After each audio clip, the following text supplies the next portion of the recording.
સાહેબ ખાલી હાથે આયા હતા ને ખાલી હાથે જવાના છીએ. કમાયેલો એક રૂપિયો પણ સાથે નથી લઈ જવાના. આપણા બંગલા, બાગ, બગીચા, ગાડી વાડી બધું અહીં જ પડ્યું રહેવાનું છે. આપણી રજ ધૂળ પણ આપણી સાથે નથી આવવાની.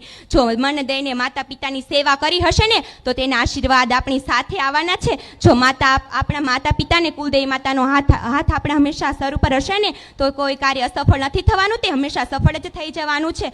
હર ગીત કે પીછે સાજ હોતા है, हर बात के पीछे राज होता है. चांद को देखो उसमें भी दाग होता है. बिगड़ी तकदीर सवर जाती है उसकी जिसके सिर पर हर्षद जैसी देवी का हाथ होता है.